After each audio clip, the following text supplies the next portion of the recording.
Salut à tous, alors c'est Frédéric de la Vie. Alors ce soir, je voulais vous faire une petite vidéo pour revenir sur l'affaire du meurtre de George Floyd, qui est mort à 46 ans, étouffé d'une façon horrible et odieuse par Derek Chauvin. Alors, je vais pas revenir sur l'intentionnalité ou pas de cette mise à mort. Est-ce que c'était un accident? Est-ce que c'était voulu? Est-ce que ce crime, cet assassinat, était raciste? Est-ce qu'il y avait une intention raciste parce que George Floyd était noir? Personne ne peut le dire, à part la conscience de Derek Chauvin.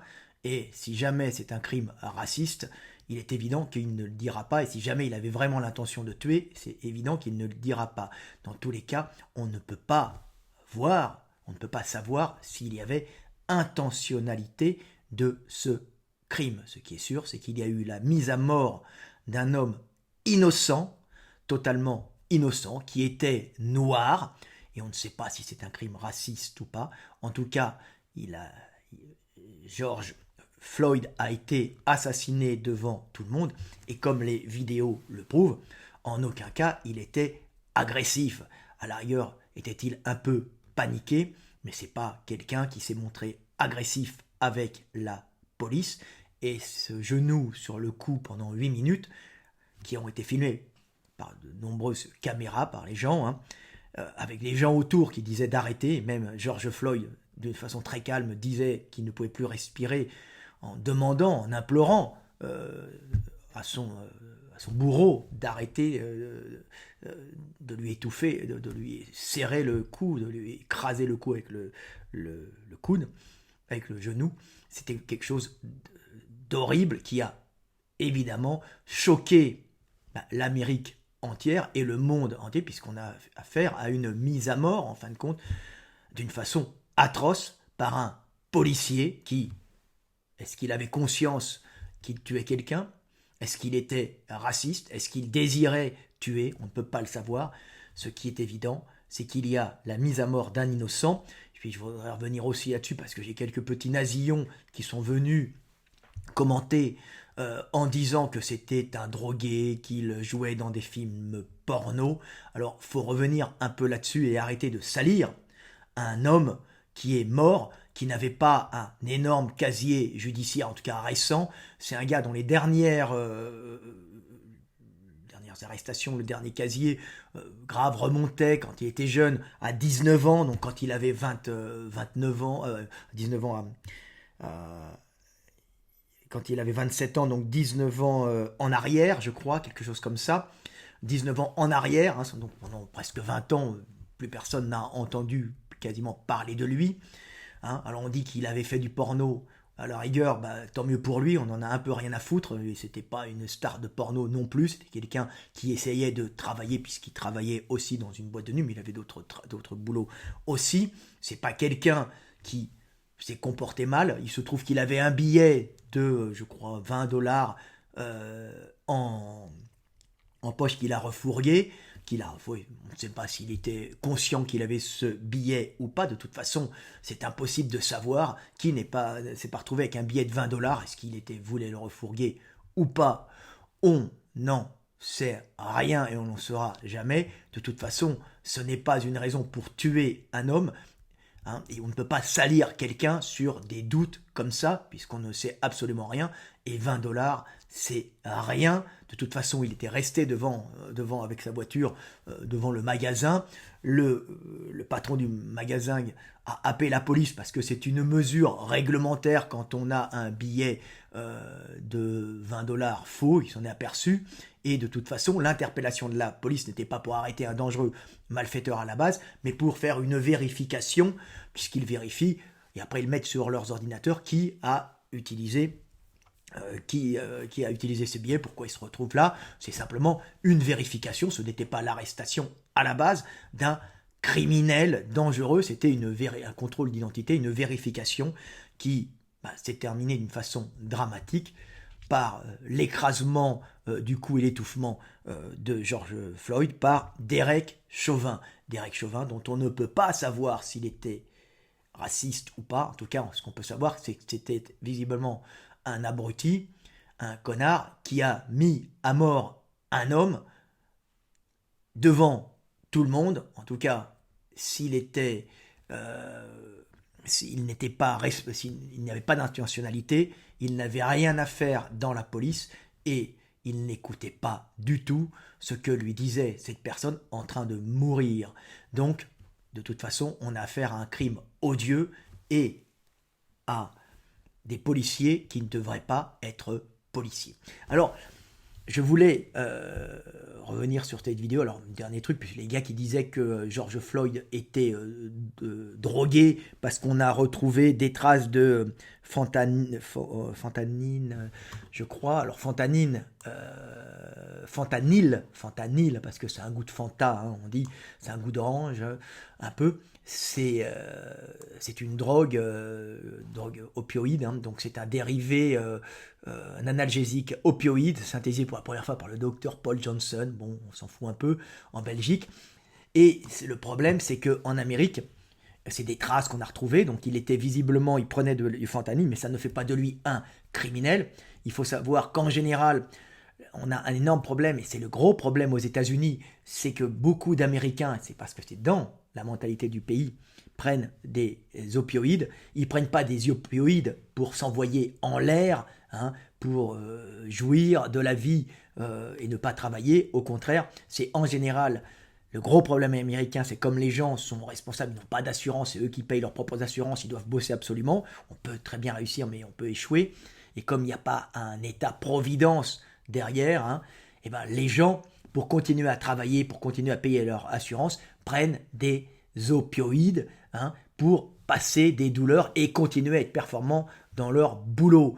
Et c'est l'énorme problème américain que Trump devait combattre, et il était en train de combattre, c'est ce problème des opioïdes qui gangrène complètement l'Amérique, parce que l'Amérique est un pays de pionniers où les gens bossent, ils bossent quasiment jusqu'à la mort pour continuer à payer leurs crédits, leurs assurances, l'école de leurs enfants, et les gens rentrent dans un cercle vicieux, donc ils commencent par prendre des antidouleurs opiacés parce qu'ils ont mal au dos ou ils ont mal à la tête, il faut qu'ils continuent à bosser, parce que évidemment c'est un pays où c'est le rendement, où c'est le capitalisme à l'état pur, exagéré, et ils finissent par devenir accro aux opioïdes. Donc ce n'est pas du tout, les Français pensent avec des mentalités de Français, si George Floyd avait de la fentanyl, ça, je me souviens plus, c'est ça, fentanyl, des traces de fentanyl dans l'organisme, c'est parce que c'est un problème récurrent aux États-Unis,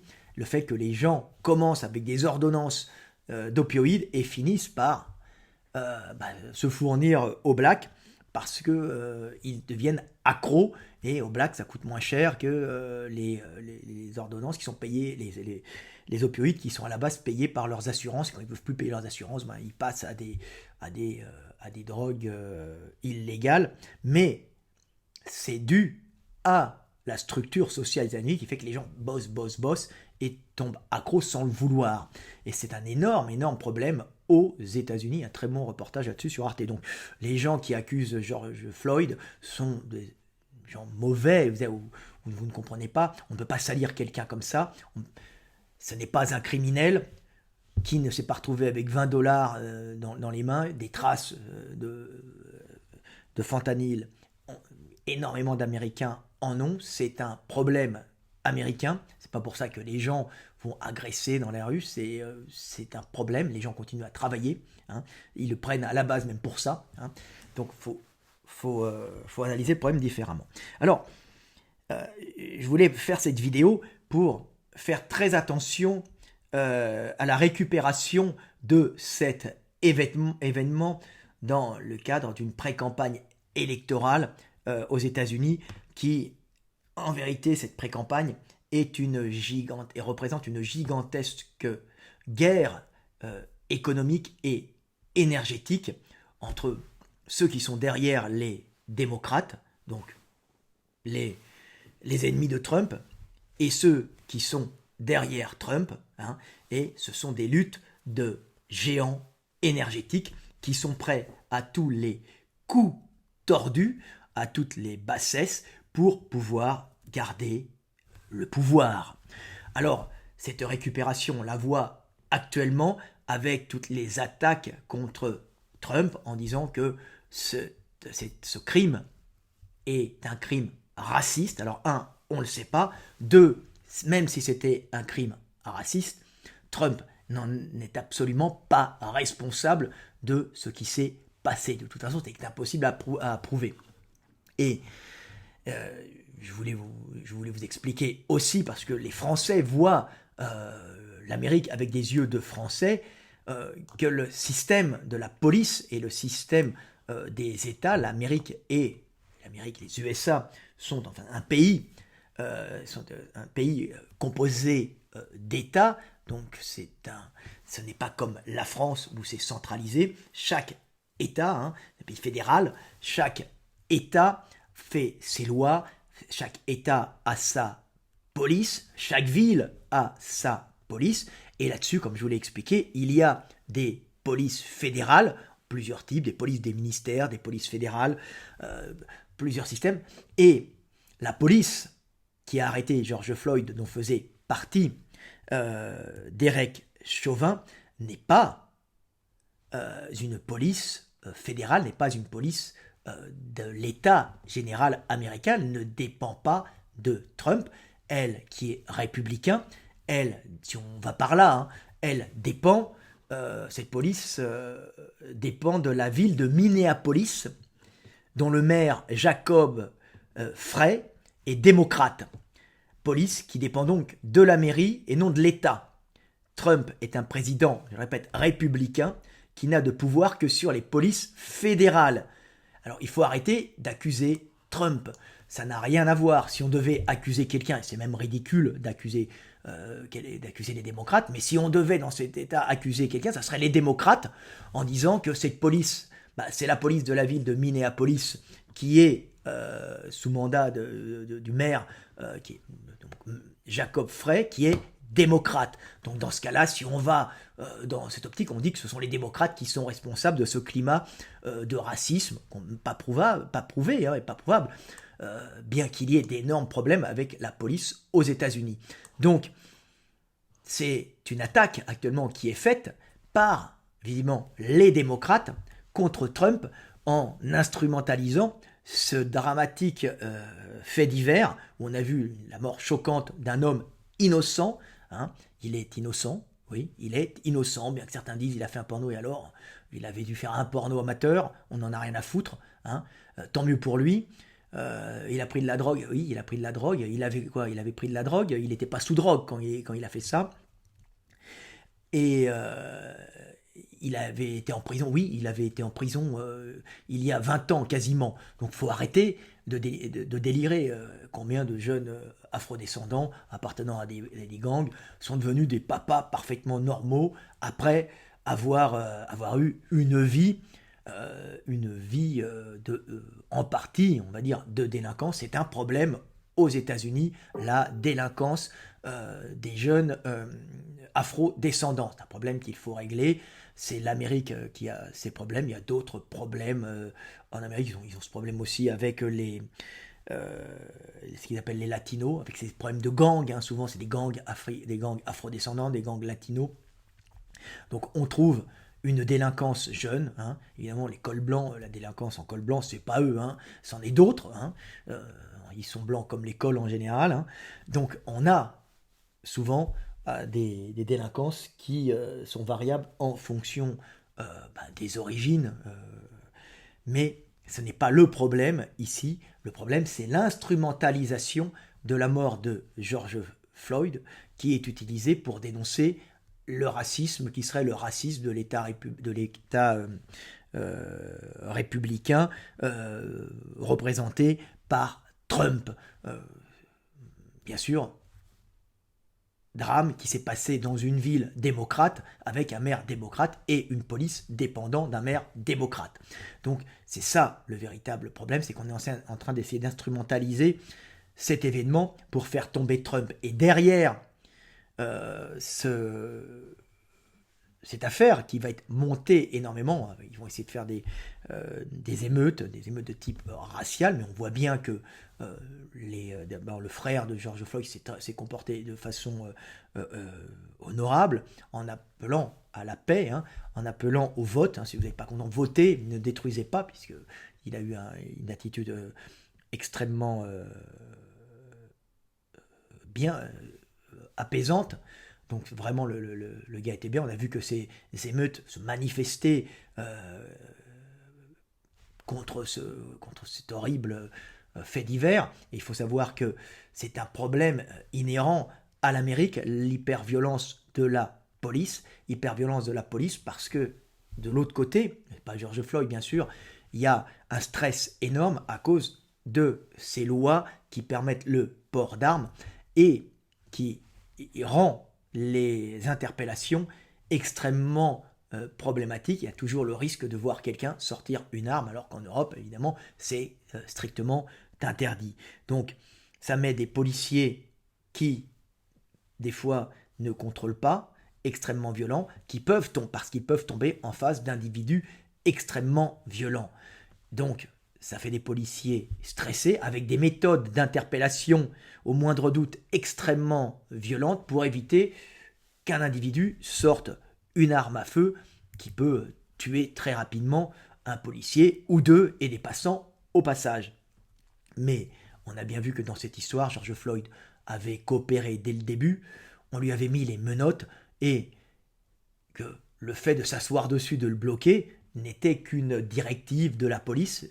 On met en général un genou aussi des fois sur le cou pour bloquer, mais en aucun cas on met un genou pour étouffer quelqu'un. C'est quelque chose qui est vraiment stupide et criminel de la part de Derek Chauvin qui sera jugé. Mais cette histoire est reprise contre Trump parce qu'il y a une énorme guerre qui se fait, une guerre énergétique entre ceux qui sont derrière les républicains et ceux qui sont derrière les démocrates. Il faut savoir que derrière les républicains se trouvent tous les indépendants du pétrole et du gaz de schiste qui ont poussé Trump, hein, qui se sont alliés derrière Trump et qui ont aidé, en fin de compte, qui sont la puissance énergétique qui est derrière Trump et qui a permis cette politique américaine de retour sur elle-même, de quitter ce rôle de, en fin de compte, c'était pas gendarme du monde, c'est arrivé avec une grosse flotte et une armée pour maîtriser le monde et maîtriser les énergies fossiles en dehors des États-Unis. Grâce au pétrole et au gaz de schiste, Trump a rendu l'Amérique totalement indépendante, puisque l'Amérique est devenue la plus grosse production de pétrole au monde. Un pétrole cher, mais un pétrole qui permet à l'Amérique de ne plus dépendre du reste du monde et d'avoir donc, par ce pétrole 100% américain, la possibilité d'être indépendant et de ne plus dépendre et de ne plus avoir une politique extérieure basée sur une espèce de terreur par une armée américaine qui vient s'imposer pour récupérer les énergies fossiles et en sécuriser l'acheminement dans le monde et vers les États-Unis. Alors, le problème, c'est que ce pétrole et ce gaz de schiste étaient un concurrent direct au pétrole et au gaz conventionnel du Moyen-Orient, pétrole et gaz conventionnel du Moyen-Orient, qui voient dans le pétrole de schiste un adversaire et surtout leur mort. Et derrière les pétroles et les gaz du Moyen-Orient, il y a bien sûr les pays arabes, mais qui ne sont rien sans les sociétés qui exploitent ce pétrole et qui sont américaines, les monarchies du Golfe et les Arabes du Golfe étant incapables d'exploiter ce pétrole qui est en train de disparaître progressivement puisque les gisements commencent à s'appauvrir et même à disparaître. On balance de l'eau par en dessous pour le faire remonter. Donc ils avaient prévu, et là c'est ça qu'il faut voir pourquoi on attaque Trump là-dessus, et tous les coups sont permis.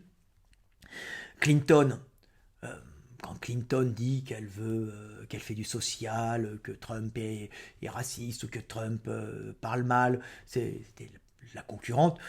En vérité, ils en ont rien à foutre. Hein. Clinton est une représentante des grosses puissances qui sont derrière les pétroles et les gaz du Moyen-Orient et qui sont en concurrence directe avec les pétroles et les gaz de schiste américains qui appartiennent à une grande quantité de petits propriétaires terriens en Amérique, le sous-sol appartenant à celui qui a le territoire. C'est pas partout comme ça. En France, c'est pas comme ça.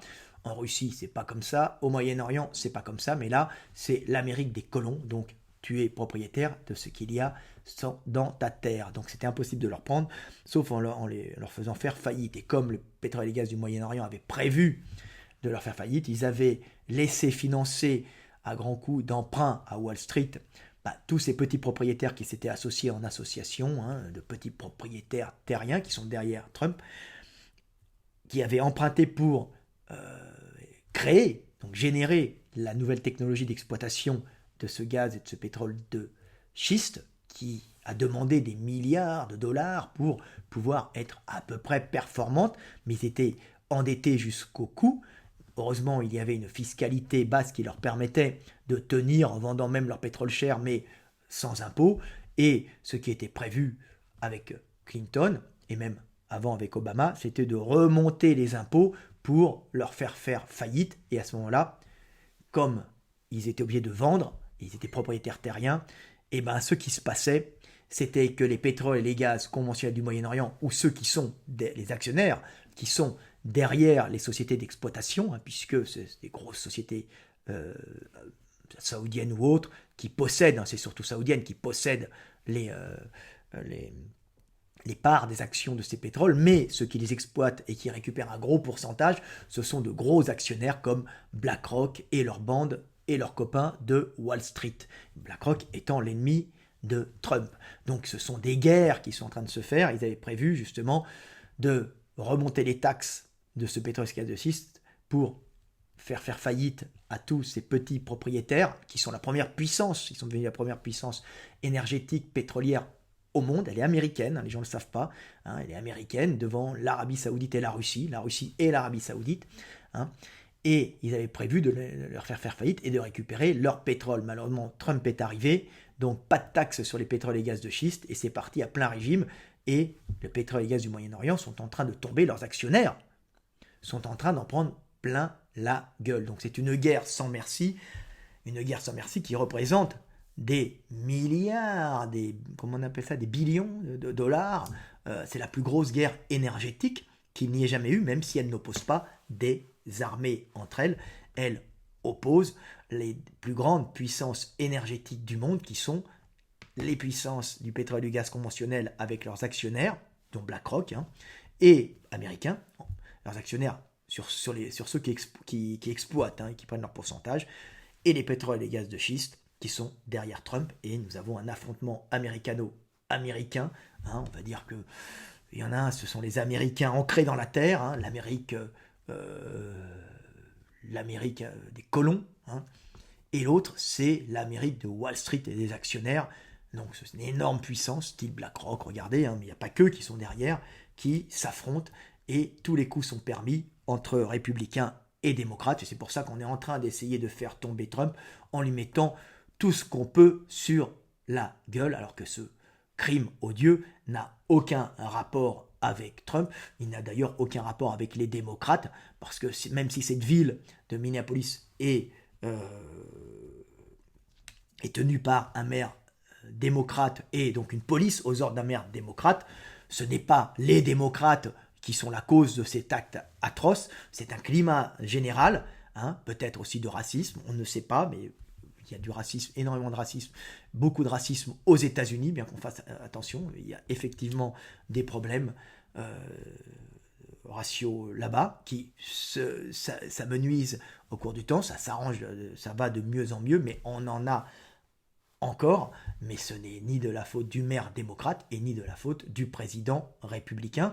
Mais le but est de mettre tout sur le dos de Trump pour, en fin de compte, le clouer et qu'il ne soit pas réélu aux prochaines élections afin que les pétroles et les gaz conventionnels du Moyen-Orient et de leurs actionnaires, c'est-à-dire Clinton, ceux qui étaient derrière Clinton, pas Clinton, c'est une femme de paille, hein, et donc BlackRock, les autres actionnaires qui sont derrière toutes les sociétés d'exploitation, puissent remonter. Et à ce moment-là, on coule les gaz et les pétroles et les gaz de schiste pour les surtaxer, pour qu'ils fassent faillite et pour racheter leur territoire. Donc faites attention à l'instrumentalisation qu'il y a derrière cette affaire terrible et terriblement triste, puisqu'on a vu la mort en direct pendant 8 minutes d'un innocent, c'est horrible, mais affaire qui devrait plutôt être traitée sur le côté du recrutement dans la police aux États-Unis, hein, donc recrutement qui dépend bien sûr des villes, qui dépend des États, et qui dépend des fois de l'État fédéral, mais on voit que là, c'est un recrutement qui se fait au niveau de la ville, donc un recrutement municipal.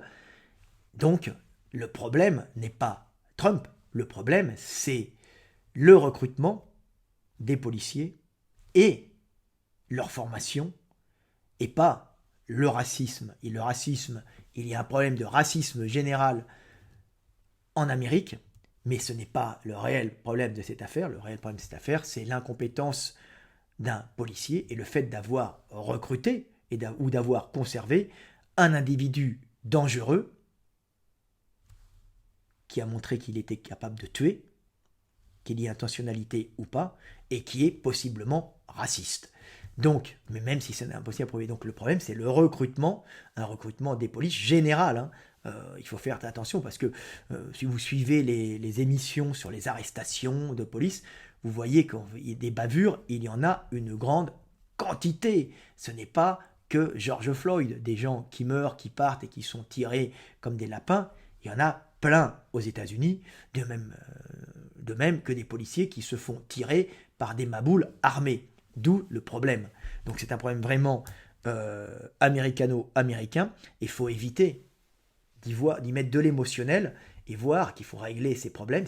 Nous, on ne peut pas, on est à distance, mais éviter de se faire embarquer dans une haine anti-Trump et voir que derrière cette haine qu'on est en train de monter anti-Trump en utilisant cette affaire, il y a quelque chose d'énorme, de bien plus important, c'est cette guerre des énergies qui est derrière, avec tous ces actionnaires des pétroles et gaz conventionnels, qui sont d'ailleurs dans le Big Pharma ou ailleurs, hein, et toutes les boîtes du pétrole et du gaz de schiste qui sont derrière Trump et qui aussi, des fois, des actionnaires qui sont dans Big Pharma aussi.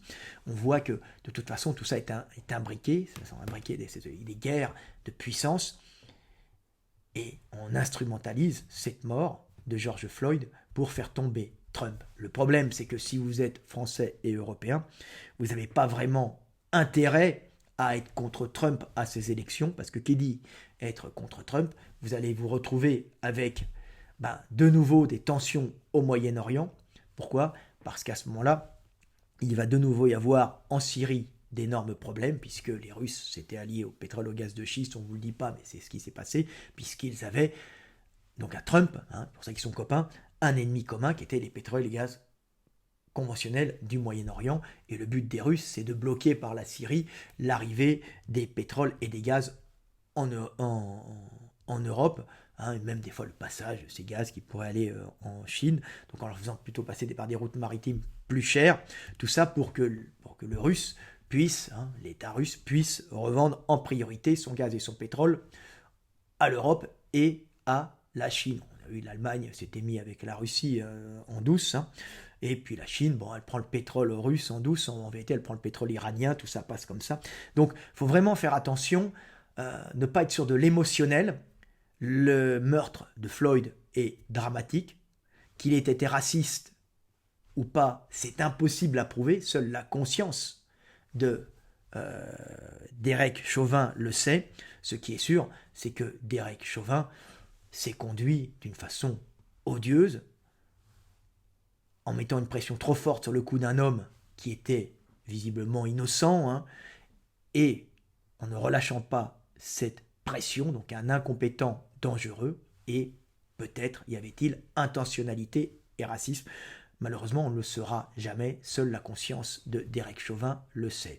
Ce qui est sûr, c'est qu'il n'avait pas l'air d'un mec très sympa, parce que pour ne pas répondre à un homme qui vous dit qu'il est en train d'étouffer, c'est qu'on est un sale con. Voilà. Hein. Donc sur les policiers aussi, on pourrait dire, ils sont tous coupables. Il y en avait 2 qui ne pouvaient pas voir, puisque quand vous filmez, vous voyez bien que ceux qui maintiennent le corps, le buste et les jambes, ce sont des méthodes qui sont dans les manuels, c'est-à-dire qu'en fin de compte, il y en a un qui tient la jambe, le buste, et un qui met sa tête sur le cou, mais en aucun cas, il doit écraser et étouffer. Donc Derek est un connard qui a dépassé ce qu'il devait faire, qui n'a pas appliqué les règles, et qui a visiblement n'a pas écouté les supplications du pauvre George Floyd, qui n'était pas, quand on a vu l'arrestation, qui n'était pas agressif. Donc c'est en pleurer, quoi. C'est le meurtre d'un innocent, d'un monsieur qui n'avait rien fait pour mourir et qui n'était pas agressif. Voilà, et il faut voir que tout ça est réutilisé dans un contexte de d'élection, préélection américaine, et faites attention de ne pas de tomber sous l'émotionnel et de voir ce qu'il y a derrière. Hein. Et derrière, c'est une énorme guerre énergétique, et si les démocrates passent, vous allez vous retrouver avec une guerre en Syrie, en Europe, qui va vous éclabousser avec attentats, terrorisme, j'en passe, et des meilleurs. Voilà, c'était Fred Delavier, petite vidéo du soir espoir, en espérant avoir un peu apporté de lumière dans les ténèbres, et en espérant que justice se fasse pour au moins la famille de George Floyd. Et comme je l'ai dit, il faut que la ville paye un maximum à sa famille pour que cela serve d'exemple, et que la prochaine fois, les autres villes, les autres municipalités fassent des sélections drastiques et des contrôles sur leurs policiers pour que ceux-ci, même s'ils travaillent dans des conditions extrêmement dures, ne commettent pas de crimes aussi odieux. C'était Fred Delavier, à bientôt et paix sur terre.